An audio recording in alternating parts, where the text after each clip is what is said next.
corporations. General Electric, General Motors, Ford Motor Corporation. So it was a new application of new technology we'd never even built. We built it on site for them. The prototype was built for Marsh & McLennan. And so that would give them a competitive advantage on their competition. I guess that's repetitive, but you get what I'm saying. So what was the software? It was the software to create wireless transactions between Marsh and Energy. Not wireless. Paperless. Paperless, exactly. Because what traditionally would happen is insurance companies have renewal cycles. And so let's say a renewal cycle for Ford Motor Company is 120 days.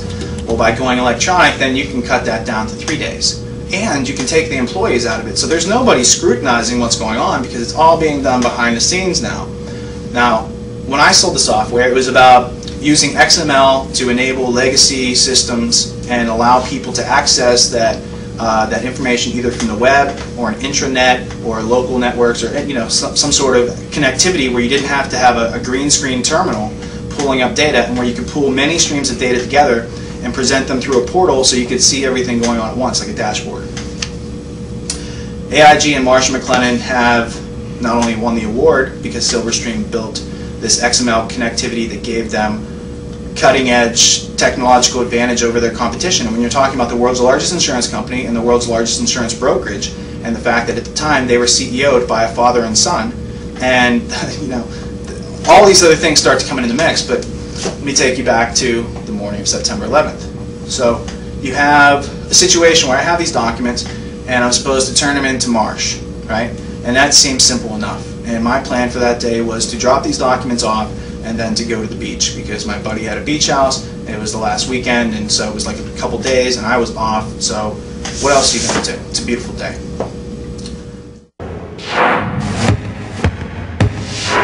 New York. This is 1010 Wins. You give us 22 minutes, we'll give you the world. Good morning. 64 degrees at 8 o'clock. It's Tuesday, September 11th. I'm Lee Harris. Here's what's happening. It's primary day, and the polls are open in New York City. I'm driving down there. I have the top down. And I get below Canal Street. I'm on West Side Highway. And, the first thing I noticed was smoke coming out of the building. So if a 767 flew over my head at 500 miles an hour at 800 feet and slammed into a building 12 blocks away, I didn't hear it. Maybe I was in shock. I mean, there's all sorts of explanations. Personal experience, the first thing I noticed was smoke coming out of the building. And the first thing I thought was there's been an accident. And I turned on the radio because I could hear, in New York City, most of the cabs play 1010 Wins as this AM station. So, you can hear it sometimes. But on that morning, I realized that everyone around me was listening to that station. I turned off my CD and I tuned in. And the first thing they said, the first thing I remember them saying was that it was a helicopter. And I thought, helicopter makes sense. I can buy that. When I used to look down from the office on the 96th floor, you could look down and you could see helicopters flying below you and over to the heliport. And it was kind of wild because you were working in an office above where helicopters fly in New York. So that was a cool thing. I did notice that stuff. So I could buy that. Wind shear, whatever, tourists blown into the Trade Center, horrible accident. But they have sprinkler systems, and the people I worked with, a lot of them had been there in 1993 and understood how to get out of the building, and that it would be chaotic, and that the hallways and stairways would be dark. These people weren't stupid. They were prepared. And so I'm watching it, and I try to call some of my friends, because Silverstream didn't have any personnel there. Since I had gotten fired, Silverstream then lost the project subsequently because they lost the relationship. So subsequent to them losing the relationship and trust there, then the 50 people that are working on Marsh.com on Silverstream's behalf are pulled out. So none of those people were there. But there were people and clients at Marsh & McLennan who I'd spent a considerable amount of time with. I'd been out to dinner with them. I'd been to some of their housewarming parties. Smoked cigars with a lot of these guys. It was like, it wasn't so much a client as it was, these were colleagues. These were people you work with. It wasn't somebody you were trying to win over anymore. It was people coming together to try to be successful.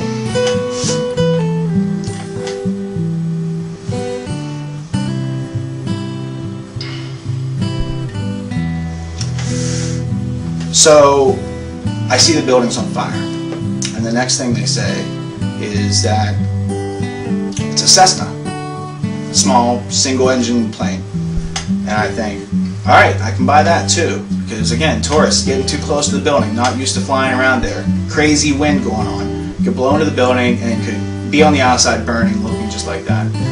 But now it's looking like stuff's coming from the inside out. It looks like, you know, because at first you can't tell. There's a lot of smoke and maybe something crashed into it, but never in my wildest dreams did I think that, you know, an airliner would breach that and fly in there. So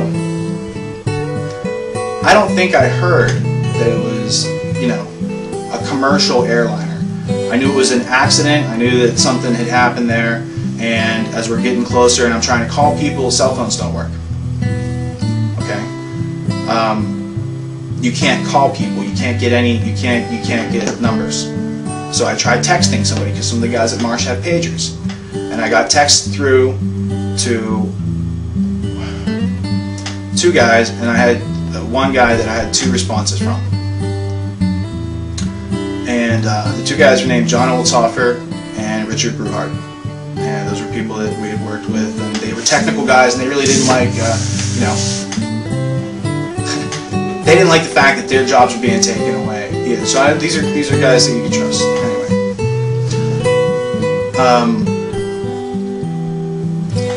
so the building's on fire, and I'm noticing there's no police yet.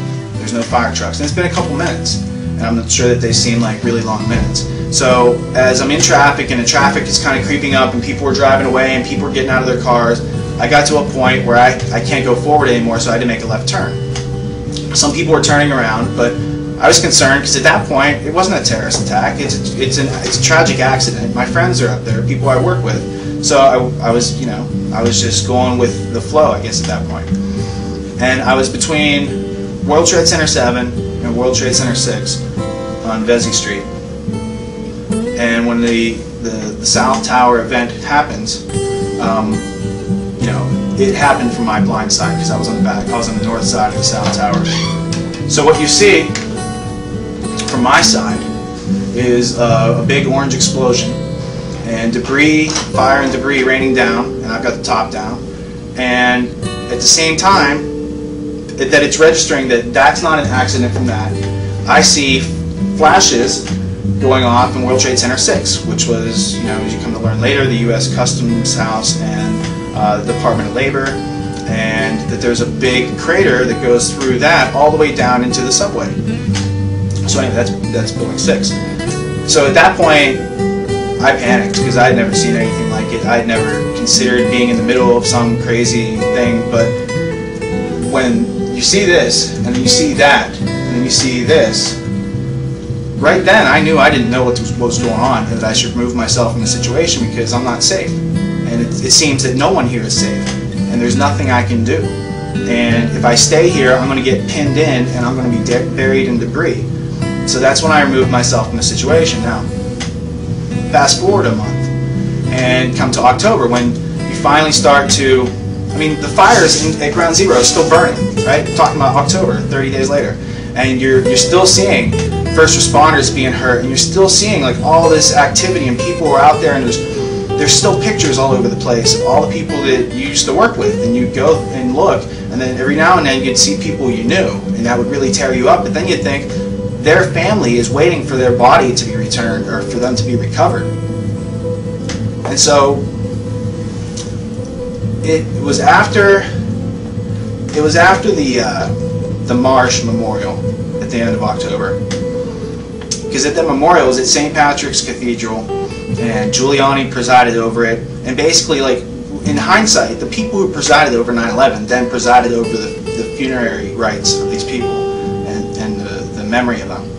Said on ABC video with Peter Jennings in an interview that you were aware that towers were going to collapse in advance. We'd like to know who told you the towers were going to collapse in advance, sir, and also we'd like to know who else you told. Well, the fact is that I didn't realize the towers would collapse. I never realized that.